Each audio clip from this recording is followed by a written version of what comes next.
Welcome to the discussion around the future of nursing. And we've got some, amazing guests today to have that discussion with. So good afternoon, everyone. I'm Tanya Sherry, and you're listening to a critical conversation on the future of nursing in Canada, hosted by The Naked Truth of Healthcare, which is the podcast of the Canadian Healthcare Education Network. So, while political headlines are celebrating record recruitment numbers, the reality on the ground tells us a much different story. And I want to introduce you to this before we get to our speakers. There is a leaky bucket phenomenon for where every 100 nurses under 35 who enter the system, 40 are walking away within their first few years. In Ontario alone, the government boasts a net gain of 7,000 registrants, yet they conveniently gloss over the 8,000 nurses who left the profession in that same window.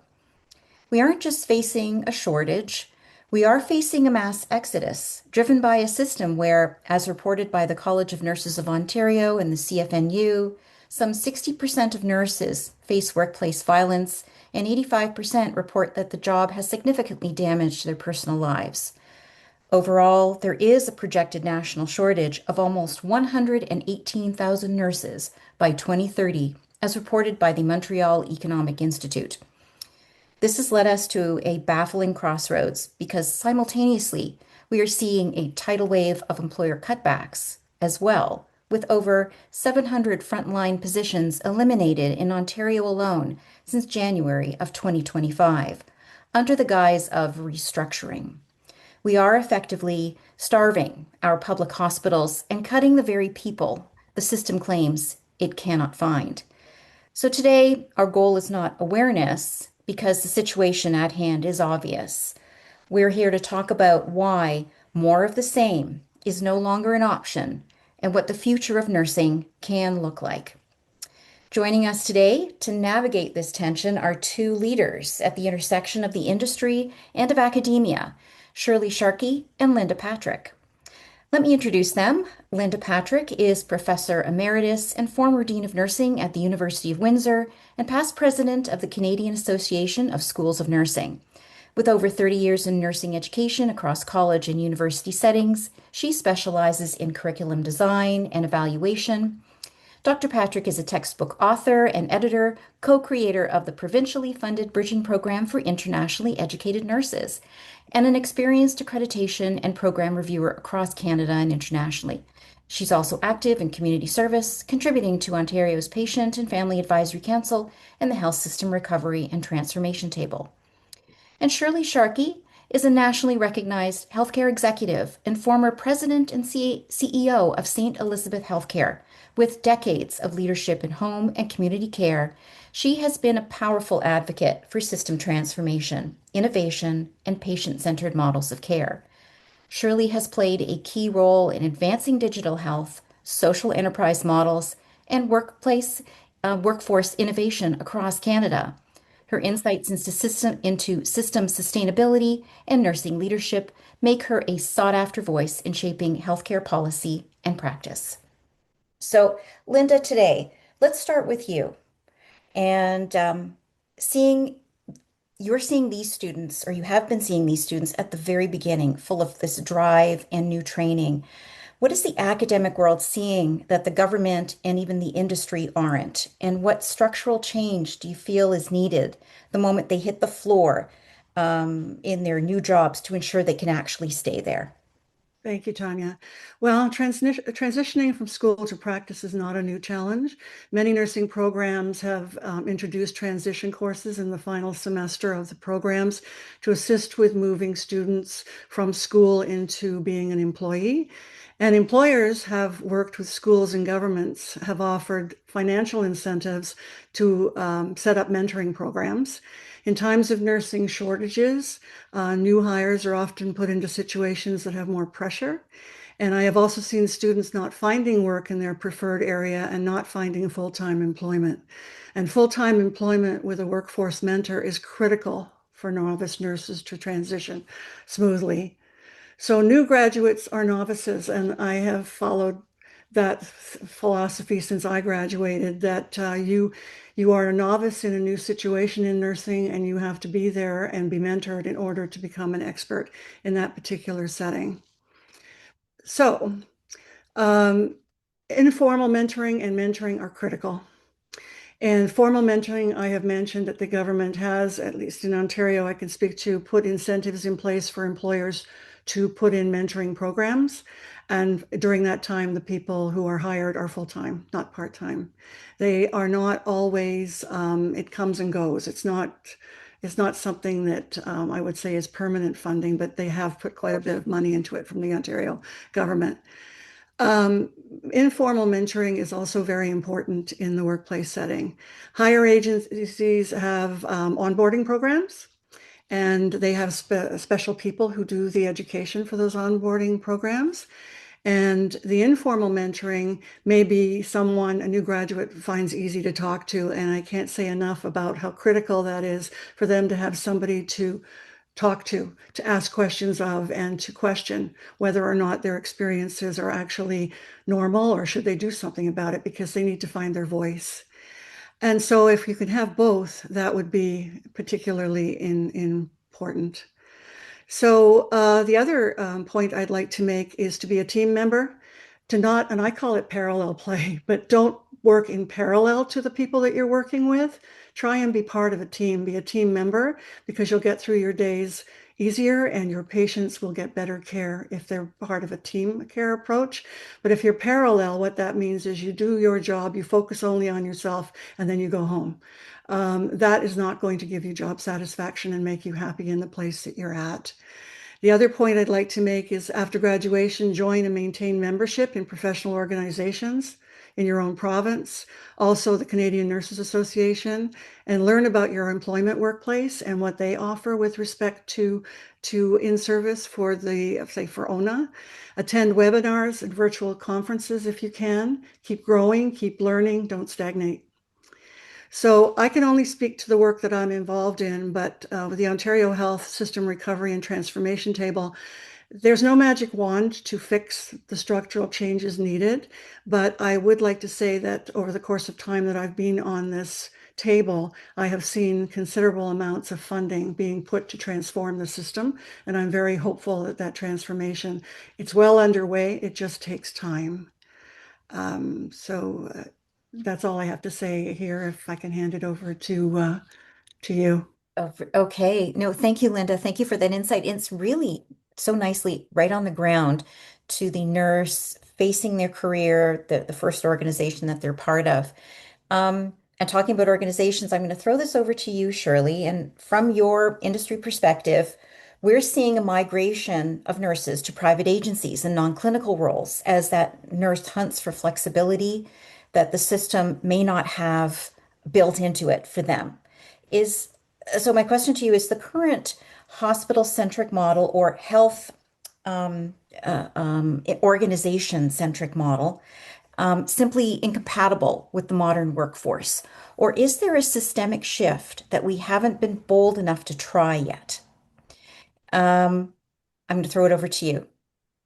Great, thanks so much. As with any answer, yes, no, maybe so. But I think what's really happening when we look at this, and it's interesting sometimes with these changes that we get confused with all the noise versus really confront what's the fundamental problem or issue that's occurring. And I don't think we're simply, seeing a workforce trend to these other areas, but what this is signaling to us is that there really is a structural problem. And by that, I mean that nurses are not just leaving roles, they're moving towards models of work that work for them. No big surprise, greater flexibility, increased autonomy, and better integration of their work and their life and their careers. And traditional hospital models have been built very much in contrast to this. They've been about stability, predictability, fixed roles and schedules, a workforce that is expected to organize around the institution. And this misalignment, as you suggest, with all the statistics and people leaving, it's becoming much more visible and measurable. And for me, the core insight is that this sometimes is often framed as a nursing shortage or a retention issue, or the big bad wolves outside of hospitals are creating these other structures, and some of them are problematic, but many of them are changing into modes of delivery that people want. Not only what nurses are looking for with flexibility and new roles, but what the public is looking for: ambulatory clinics, services closer to home. Now, hospitals have done a good job to try to, in my mind, have incremental fixes. Financial incentives, retention bonuses, short-term staffing strategies, and really are working very, very hard to redesign and be as creative as they can with this. But I think fundamentally a shift has not occurred. And that shift is where all of us as decision makers, people working in the system, leaders, we have to truly embrace flexibility as a fundamental core to any redesign that's taking place. Why? That's what people want. And if we don't create as much flexibility within those workplace models, people are going to continue to not only move to other areas of the healthcare system, but move right out of the nursing profession.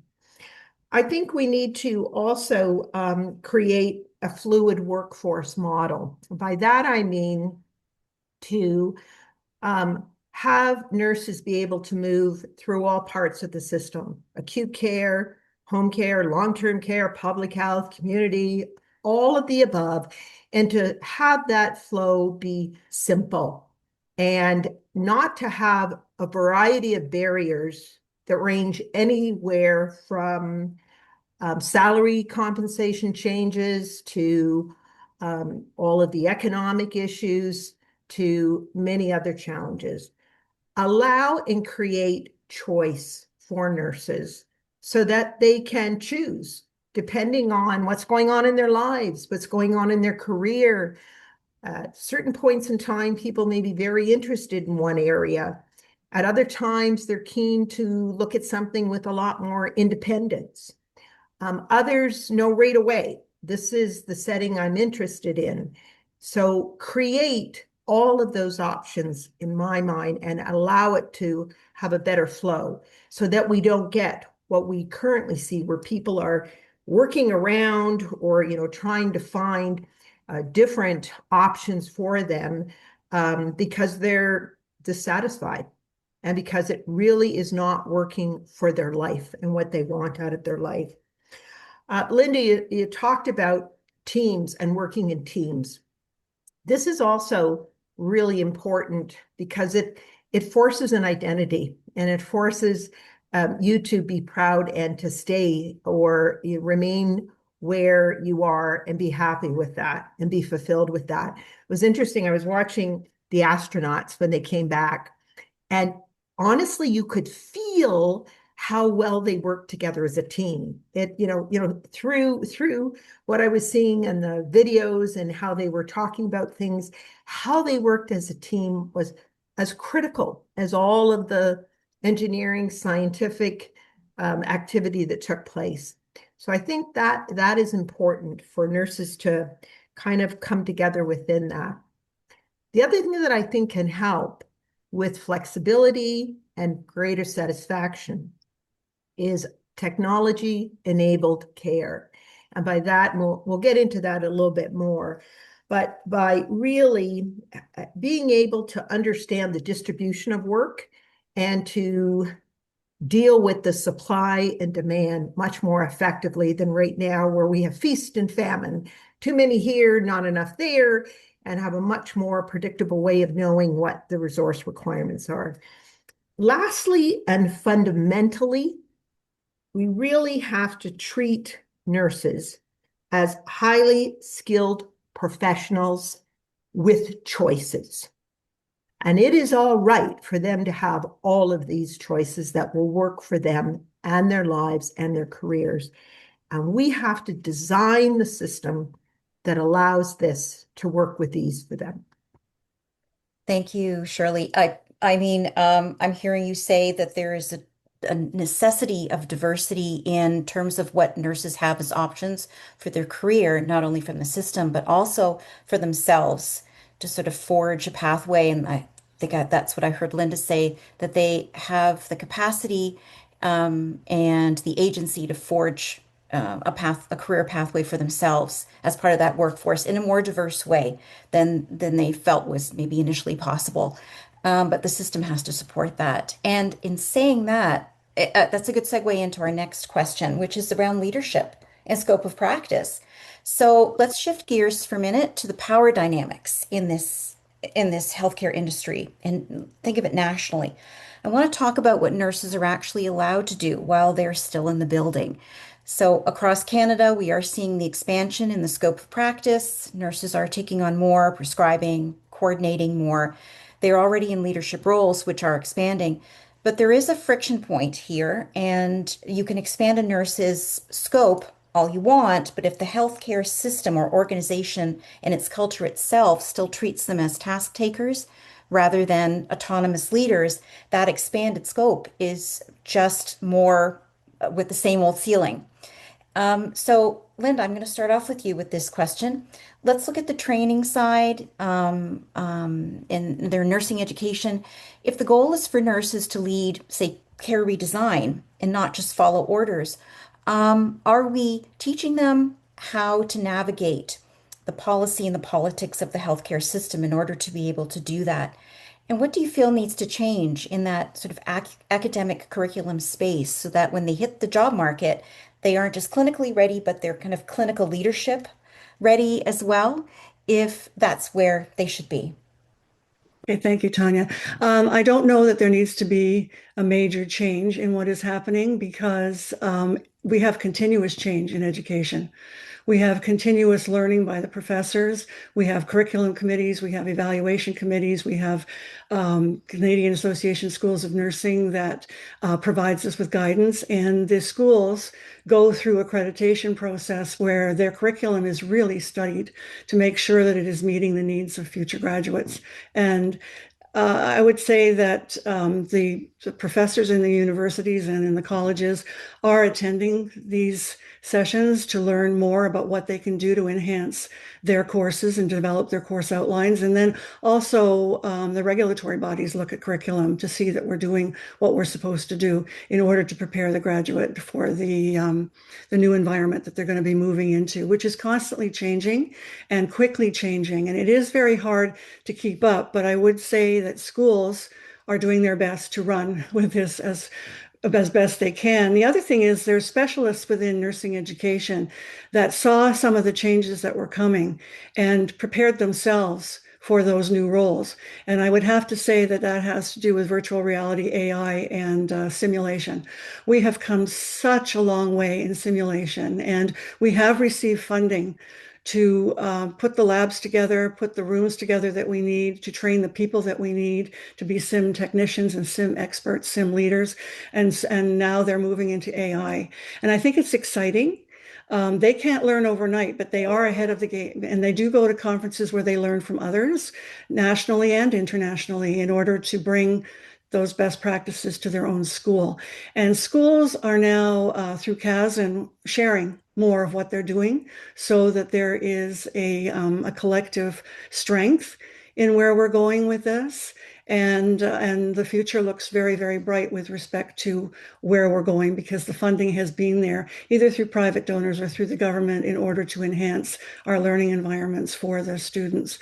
And we also use simulated patients in some of these environments, and we have programs that that support them being trained. We've even used actors, and it helps to give real-time experiences that aren't real, but they are feeling so real that we've even had people cry during them because they felt that they were real.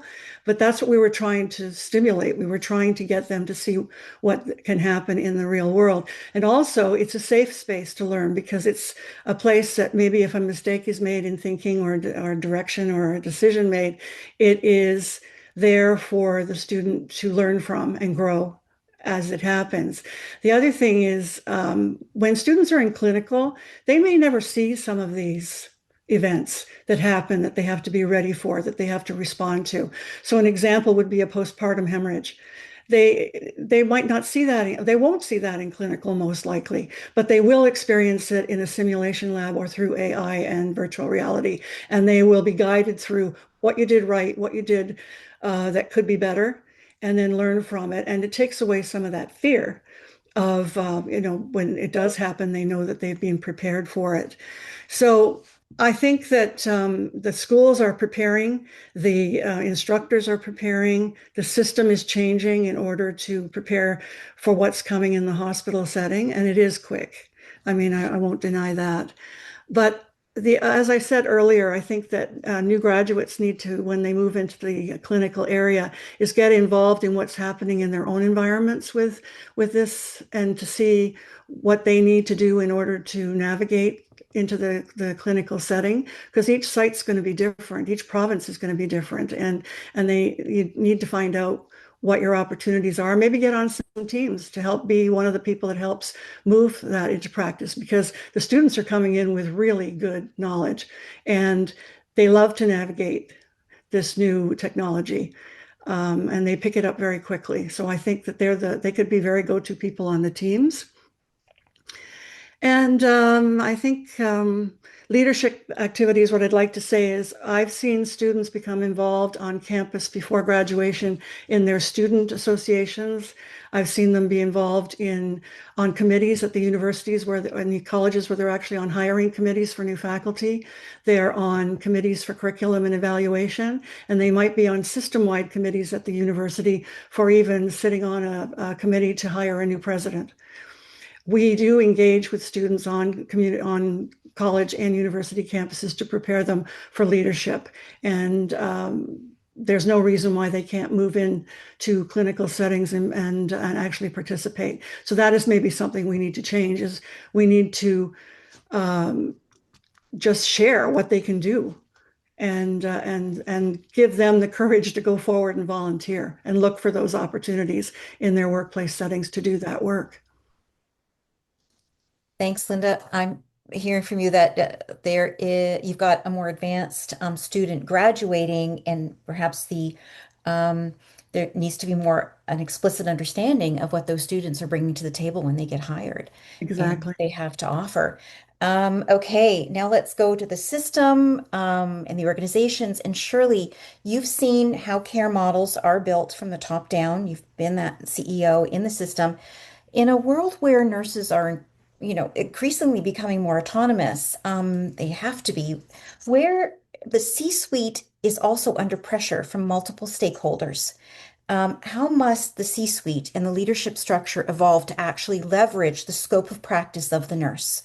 Um, or are we just adding more responsibilities into that nurse's bucket to an already sort of burnt out workforce without giving them the actual authority and autonomy to change how their day is looking or even how the system around them is looking? Yeah, it's a great observation. And like anything with this, I always go, well, there's the good news, and then there's the not so good news. So I think the good news, and I think Linda, you've described this well, where we're educating nurses differently. They are coming out, and more seasoned nurses with greater clinical judgment. It's amazing. Broader scope of practice, and increased expectation from the public and the system for their role in coordination and decision making. And yay, this is good. This is advancement. Um, at the same time, I think the leadership models have been slow to respond to some of these changes. And why do I say that? A lot of it is from where people will talk to me or nurses will call me with a great deal of frustration. And they say, listen, the decisions are all made at the top. And many times by non-nurses or non-clinical people. There are still rigid structures, and the layers of approval are just ridiculous. The time it takes, and I got to present this here, and then the next one, and the next one. And they're even more importantly for nurses providing direct care is the limited flexibility they feel at the point of care, which is very understandable, because if there's anyone who needs to have flexibility and areas of freedom, it's the person directly involved with the client and family. This does create enormous, it's a disconnect. It's a disconnect for a practitioner. And, we're asking, as we know, more of nurses, more responsibility, more complexity, more accountability. This is all good. This is very, very good. We're finally realizing the capacity of what nurses can do, but not always with authority, control over the workflow, and ability to influence how care is delivered. And I always say to people, you're not going to be able to redesign the role without redesigning the power. And I'll say that again. You can't redesign the role without redesigning the power. And nobody likes to give up power. It's in our DNA. It's how we function. And I can speak to where I feel certainly in the formal leadership structure in any setting where things need to shift and where leadership needs to change. And in particular, leadership now is not about decision makers. What's the answer? Let's make a decision on that. They really need to be system designers and helping to design things differently, going back to that whole concept of let's design things where there's flexibility. Let's design things where things can change. Clearly, there's so much literature on moving from this hierarchical to distributed leadership, and that the old sort of military style of layers and checking and crossing that and the next, that world has changed. Ironically, though, that's where I hear a lot of people say, actually, no, it hasn't, Shirlee. It still exists, and it's very frustrating. Enabling closer decision-making, definitely at the point of care.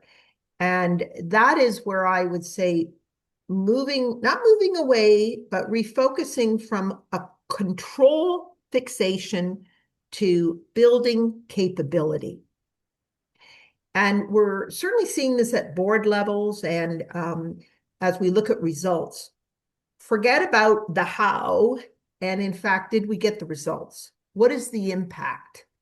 The experts that are providing the care, give them the standards, give them the guardrails to work in, not the rigid rules. And let's stay focused on the impact and the results. And let's stay focused on making sure there are the tools and the resources and the environment to allow nurses to reach their capability. I think things are changing. Leadership in general, the theories of leadership are changing incredibly. So that's a good thing, but it's slow. And in particular, I find it slow in healthcare and in nursing. And probably if we did a whole sociological review of it, we'd understand it a little bit differently. But it creates such frustration and burnout. And I think we really have to be very intentional now, all of us moving into, and at every level of leadership, understanding this new world. Because if we try to keep changing and put it right on top of a model that simply is not meeting the public's needs, patients' needs, or the workforce needs, we will continue to hear about the problems with our health system, the problems with shortage, the problem with technology, the problem with leadership. I don't believe that's the problem. It's the problem with design. And in fact, we're trying to redesign everything and not really looking at the overall design and the change that needs to happen. I liken it to, renovating a kitchen and saying, well, clearly we need a new stove and we need this, before you sit back and go, well, maybe we're going to do something entirely different here. And, maybe we need a whole different setup. And you can see how, if you don't bring it all together and look at design from a system point of view, and then move to what are the changes that are needed, we will continue to simply get the new stove and get the new fridge and still be unhappy because it truly has not changed any of, let's say, the workflow, if we're using the analogy of the kitchen, the ability to be creative and to cook differently based on how the chef and the worker is doing things differently. Um, that speaks to me. I've written down redesign the power. I'm going to remember that. And in my 20 years in nursing, like postgraduate professional learning, that has always been the underlying message that nurses are sending, that I've heard when I've talked to them is, you know, things structurally things have to change, but it is that power dynamic that is underlying it right now. And I hear a pivot. You're saying pivot. And I'm hearing Linda say our nurses are really superbly well trained. They're ready. We just need to more explicitly not acknowledge that, but see it for what it is, and then let it live and grow in the system. Okay, so talking about living and growing and giving nurses an opportunity to maybe expand even their careers and diversify their careers. Let's talk a little bit about innovation and technology. And everyone, we're going to get to some Q&A after this next section. So get your questions ready, and you'll be using the chat line to send your questions to everyone. So, and Rosemary Core is going to be monitoring that. So just to give you some warning, if you want to start typing in some questions you have for both of our speakers today, you can put them in now, and Rosemary is going to be monitoring that.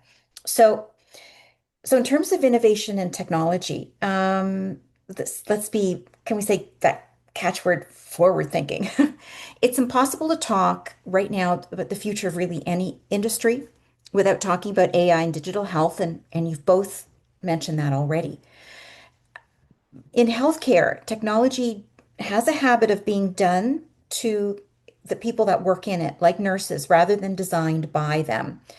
And we see new systems, say, that are rolled out, perhaps in healthcare organizations that are supposed to save time, perhaps support patients, clients moving faster through the system. Yet nurses tend to be left out of the design phase, and they are the ones serving the system, maybe spending time doing data entry or applying the system, applying the new technology. It feels like nurses are often the final end users of that technology stack, and they've had zero say in how it's built and why it's built, to what purpose.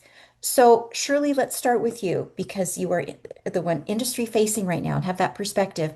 How do we flip to this script? How can nursing move from being the people who simply adapt to the new technology to the people who actually shape it, shape the innovation? And what does it look like for a nurse to be the architect of a delivery model rather than just the person, who's on the end, clicking the buttons or moving the mouse to use it? Yeah, it looks amazing if we can get there. Looks absolutely amazing. And you're right. I love that expression, flipping the script. It means I'm moving nurses upstream and responding to change and shaping it. And it is so critical. I've spent a lot of time trying to understand innovation and, a variety of different methodology for innovation, well before technology and AI and digital came to be. Why? Because I think it's a part of creativity and ongoing learning that is so fundamental, no matter what's happening, whether it's 2026 or 2000. The need to constantly be inquiring, thinking things through, solving for problems that we don't have all of the answers to.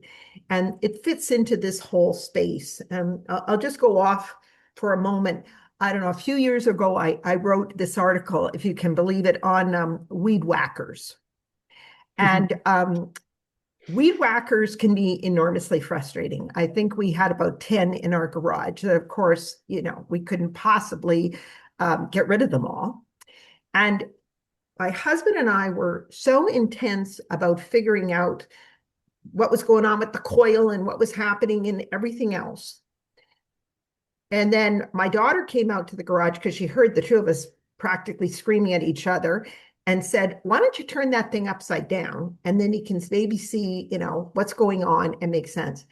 Just that voice changed hours of discussion to have us see the pump that we had to prime that then got the thing to work. I use that as an example. We are completely underestimating the power of that nursing voice with changes that we're looking for in work and workflow. And it's so unfortunate. From the weed whacker, that was a small thing, but it had a huge impact. We got the thing working and nobody was screaming anymore. From nurses, it's so serious because nurses are at the intersection. They know what the patient is looking for and the patient experience. They understand the workflow. They understand the system pressures. So they are the best ones to move. And you're right, Tanya, away from this end user, after the fact, what do you think, to what I would call authorship. And so the word I would use here is beyond adoption. We'd always say, why are nurses not adopting this? And I go, well, what a thought. They weren't part of anything to do with this. To really have them move from that to authorship. Okay, then people say, so what does that really mean? Firstly, shifting the governance, the decision-making back to the power to include the clinical voice early and in a meaningful way as we look at changes in using technology, and valuing operational insight just as much as we value the technological expertise. And by that, it means with the influence that nurses can bring to the discussion, give some authority to that influence. Don't have them just be advisors, evaluating pilots. Get them right inside what needs to happen. And we need to create, in my mind, opportunities to allow them to co-design. Clinical workflows really driving the technology decisions, bring them into those discussions and pay them when we are bringing them into those discussions, and give them support so that they can walk away from the direct care so they can calmly be part of the conversation versus worrying about 10 other things at the same time. Create hybrid models, and we're really beginning to look at that with clinical informatics and innovation. For me personally, this is such an exciting space. And again, it's rich where nurses, I think, can play not only an amazing role, but we will have better outcomes, better products, better care that's taking place in sort of our data-rich environment that now exists. But I do believe the governance and the decision-making is very important. And if we continue with this, well, just tell me what you think versus come and be part of the whole solution creation. And leaders need to not only talk about that, they need to make it happen. We will continue to create products and tools and innovation and all kinds of AI that will not be successful for a variety of different reasons. They're not maybe solving the right problems. And the user of it, if they're not brought in early on, you can rest assured we're going to waste a lot of money, time, and continue the dissatisfaction that nurses will have in the field. Oh boy. Okay. Speaking my language a little bit there. Just in terms of shifting when you said shifting the governance, we've just got a little bit more time. Can you expand on that? Does that mean like literally shifting the governance structure say, within an organization to include, you said, including that clinical voice at the table? Yeah. Absolutely. So before Mhm. decisions are made, what tool is going to be used or designed, and procuring for the new system or working with the new vendors for the new system, they need to be part of the team making the decisions for what makes sense. And they need to work together within that team to figure out the pros, the cons, what works, what doesn't. They need to have shared responsibility for the costs, what the actual benefit of the product is, what makes sense. And everyone on that team needs to take on those broader responsibilities. And I think sometimes that's where nursing falls short. They come to the table and go, okay, my voice is only to make sure I'm representing the clinical voice. In Yeah. order to be effective, they need to be divergent in their thinking. That does not mean they put the clinical piece aside, but they have to examine that in the broader context of all of the other variables that decisions are being made. And that is where I think both experience and mentorship is really important for nurses, because we do invite them to different committees and meetings. We give them no preparation. They don't understand the strategy. They don't understand what the role is. And then they're frustrated and go, well, what was that all about? And the decision makers go, well, I don't understand. We didn't get any input that's useful. So it is, I think, a combination of one, leadership, absolutely respecting and honoring that input will get them to the right decisions. It doesn't matter who made the decision. Let's make the right decision, Mhm. and let's prepare nurses at all levels to participate in what I would call this more shared decision making. And that's where we sometimes get short. It's sort of like, okay, I've been called in to just represent this piece of it. In order to be part of the larger decision making, then you have to be part of understanding the larger context, the risks, the rewards, what makes sense. And I think much smarter decisions will be made. Okay. I think that's a really good segue in what you've just been talking about to now pitch a question to Linda, because it's around preparation now of nurses for this kind of a role. So, Linda, we know technology is moving really fast, and I know, you could say faster than university textbooks. Those nice big textbooks get printed and then even revised. As we look at the evolution that Shirley's been talking about. What do you see as the role of the nurse in this high-tech environment? And you have that accreditation expertise and history. I mean, should we be training nurses to be more tech literate leaders, like right in the BSCN? Or should we be planning for them to sort of pick up these skills on the job and the employer takes on that role? I can thank you, and I can address that first by saying that the technology has been introduced into all 4 years of a nursing degree program, and into the college system as well for other caregivers. And we're on this. I think it's an exciting part of being an educator is we want this, and so when we embrace it, we share that positive attitude that we have with our students, and it's all across campus. And there's many opportunities for students in nursing to also do this with other students in other educational tracks. They don't necessarily stay with just nursing, other nursing students. They move out and they work with other students on campuses, colleges and universities. And so I think that they're ready for this. They're ready to engage with technology, and they can learn it so quickly. And in fact, in some cases, thank goodness, they are helping the teachers to adapt to things that happen in the classroom when technology doesn't work. And I always had somebody in the class that could fix my problem so that I could continue using the technology. It is second nature for them. They are ready, and it's part of the programs, and it's also part of what the Canadian Association of Schools of Nursing is also doing online. They do accreditation, but they're more than that. They have programs for creating teaching excellence, especially around AI now and technology for nurses to participate in. They have brown bag lunches. They have online. So things are more online. It used to be that if you wanted to do any professional development, you had to go somewhere to take it, and you had to take time away from what you were doing to travel somewhere sometimes to do it.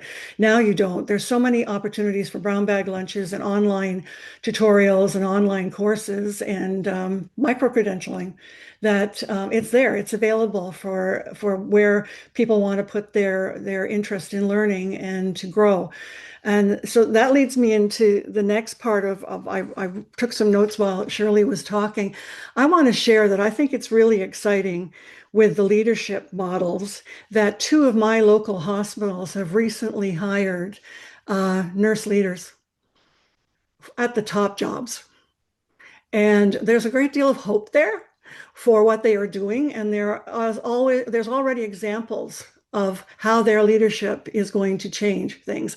Like we've said before, it takes time, but I'm excited. And one example is that we know that the emergency departments are the long waits, the terrible backlogs, and the hours and hours of wait. And there are people who are actually dying across this country because they did not get seen soon enough. And included in that group of people are babies and pediatric cases. So there was some like a little bit of a funding challenge in Ontario that people in hospitals were invited to submit proposals for how to ease some of the burden that's in the emergency departments with the wait times, especially for pediatric clients. And so the example I wasn't part of, but I know about, and it's working, is triage, taking children and not making them sit in the main ER room with adults, but actually creating a secondary unit on the PEDS unit in the hospital where the children go straight upstairs to the pediatric area where they are seen by pediatric nurses and the pediatricians and taken care of faster and not sitting in the long waiting rooms with adults. Now, it's only one example, but they did put it into the proposal and they did get the money to set it up, and it is working. And it is deeply appreciated by the community. So that is one example. The next example is just a personal example of mine, and that is that during COVID, there was almost a switch that happened in order for survival to occur within the hospital setting. So families weren't allowed in. They could only speak to people through iPads. Visiting hours were cut, and if there were visiting hours, they were very short. Everybody that was there had to gown, glove, wear masks, and it was very difficult and challenging for everyone that worked in that system. It was also difficult for the patients and difficult for the families of the patients. And we knew that it was, and hopefully we felt at the time that it was temporary, but it did change something, and it did cause something that we have to move from, in my opinion, and it's a personal experience. While this person that well, it was my husband, was in the hospital, caregivers did not come in the room very often because he was in an area where he was in a ward this particular time. And nurses would have to glove and gown and put all of the stuff on in order to come in the room. So they only came in with the technology, and that was the portable machine to do whatever they had to do in the room, the blood pressure, the temperature, and everything else. And they would come in and they would do what they needed to do. They would talk to the patient, but then they left. And then they didn't come back like we normally walk in and out of rooms, see a light where I saw people hiding behind the technology and only coming in the room when they needed to come in the room. And so there was a decrease in compassion and caring that we need to make sure we don't slip into and hide behind the technology. I think that is something that we can teach at school. It's something that we can say, the technology is an asset. It extends what you are doing. It makes it more accurate. It's good. We all appreciate now you can scan a barcode to give medications, but there's also a risk of focusing so much on the technology that you're not actually speaking to the person who you're caring for, and you're not in the room as often. And the patients are feeling that because only the very, very sick are staying in the hospital settings now. So I just want to really emphasize that presence with the patient and the patient's family and compassion, being engaging and listening and caring are still very, very important qualities that we want to make sure survive the technology. Linda, thank you. Thank you. And your message at the end really, I feel resonates not just for this discussion, but it's much larger. And it is, you're keeping that compassion and caring. Don't hide behind the technology. It's an asset, but it doesn't replace the human. And I've actually heard that from AI innovators and experts that I've been working with. They say the same thing. You have to be careful that the human has to remain the center of control, and you can't replace that human interaction and communication. So we're at question period now, and we've got time for at least one question. And I wonder, Rosemary, if you can, do you want to field that question for us? Sure, sure, I can do that. Can you hear me? Yes. Okay, great. And we've had some really interesting discussions and some comments here as well. So the question that came in first that I would like to respond to is I'd like you to respond to, how do we meaningfully involve community nurses in system design when their work is often less visible than hospital-based care? And, this is something, again, that kind of goes back to both the student experience and also the work experience. So I wonder who would like to maybe field that first. I'm happy to kind of provide a little bit of context to that. Having worked now 30 years in what I call the broader healthcare system, rather than have it be siloed into home care in the community, I work where the people really are. Just to let you know how passionate I am about that space. I think it's going to be tricky. I don't think we can wait for invitations. And that's where I think leaders need to design the system that then bring in the community voice to speak to the issue. For example, if we're talking about home care services, we need to hear from the nurse in the home what's going to work in the home, not to turn it around where we sometimes design things from the hospital out for what the community needs. In my mind, it should be from the home outward and how to position that. It's a tricky question from trying to have people understand it's not about this one's better and that one's different and putting it into a value chain. But hospitals have traditionally been under the spotlight to look at system changes. Their data is richer. There's an understanding of this was a disease, it was cured, and this is what happened. The community measures are a little more qualitative and, I believe, complicated because it's more about life care that people have versus just their direct care. That's sort of a broader issue. I think nurses can say, I want to be part of a joint table where we're looking with nurses and long-term care and home care to talk about things so that we get a better understanding of the system versus just staying very siloed, which is what we typically do. I think also having some shared metrics and saying to people, let's say at a joint table, what would be some shared metrics that all of us should be looking at from a system point of view? Right. It's going to have to And be in the actually, design. yeah. And Linda, from an academic side, like I see this shared table concept being really relevant as well, to hear the voices. What are your thoughts on this? And then we'll move into our takeaway I things. thank you. I do admit that it is more challenging for us to create a home environment for community care.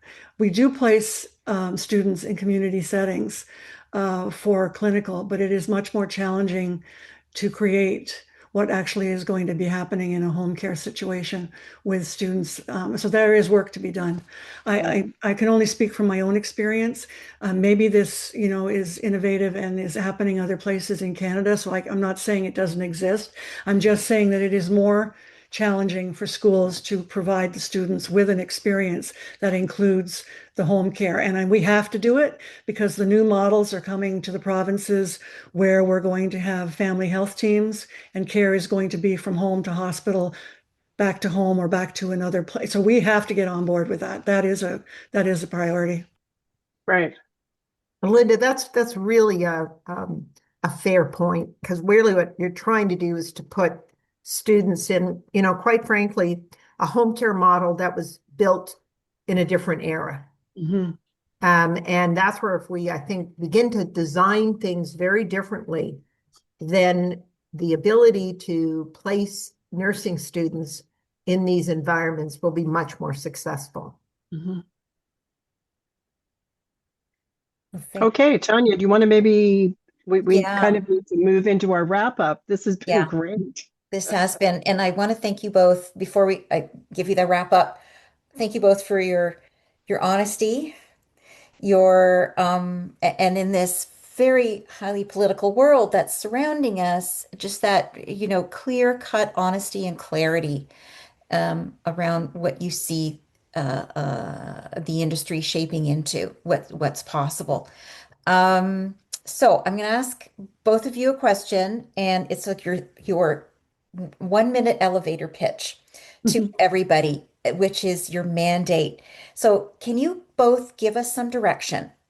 What is the one thing you want to leave with the frontline nurse, or it could be the healthcare executive, the decision maker, the academic, or a combination of all of them? And can you give that to us in your 1 minute elevator pitch? And can we start with you, Linda? Okay, thank you. Well, my elevator pitch would be related to exodus of nurses within 18 months of entering the profession. Stay connected and involved. If the current position you were hired into does not make you feel the joy of nursing that you came into this profession with and for, then explore what would make you happy and prepare for that role. Do not quit nursing altogether. There are so many wonderful opportunities and new adventures waiting. So stop, recalculate, and keep moving forward. I have done this numerous times in my career, and that's why I've been able to do it for over, it's 50 years that I am retired to have been a nurse, but it is something that not every job will make you happy. Not every job will make you feel like you fit. And if it doesn't fit, then find the one that does. We've got a heart there. That's really perfect sentiment for that. Thanks, Rachel. Thank you, everybody. And now to you, Shirley, your 1 minute elevator pitch. Leave behind. Yeah, well, Linda, you got me. You had me at find one that fits, and I'll just share with everyone my 30 years working in home care and in the community was a dream. It was the right fit for me and who I am, and my wish is that everyone could have that level of fulfillment and satisfaction with care. But my sort of always looking at things at a different level. So I look at this to say the message is we need one system and one truth, building on the naked truth. Mm. And that is that we're redesigning and changing everything, but the system design that needs to change. And three things. We need to move from place-based. I'm not saying hospitals, place-based to people-centered. How bizarre. That's how we talk about nursing all the time, but we're having trouble within our own structure to do it. From control to capability. And there's so much magic in that. And lastly, from task-based, which I think we have and are moving from, to technology-enabled care and judgment. And it's really redesigning our system to how it's organized, led, and delivered to make Canada the best place in the world to live in and to age in. That really is what our big goal is. And we need nursing to make it happen. Mhm. We do. We do. We do. Okay. A big heartfelt thank you to you both for your leadership.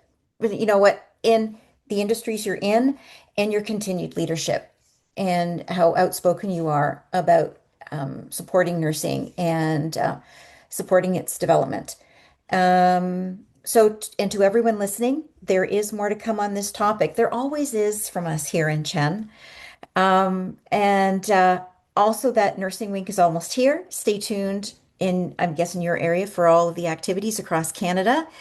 The theme this year for Nursing Week is the power of nurses to transform health, which is exactly what we've been Perfect. talking about, right? Yes. Exactly, right? Right? It's not going to stop. So if you want to carry on the conversation too, if there's something you haven't said and you want to say more, reach out to us at Chen. We're at info@chennetwork.ca. If you've followed Rosemary on social media, you could always DM her as well or DM us. Yeah, stay connected and there will be more to come. Thanks everyone for joining us today and take care, everyone.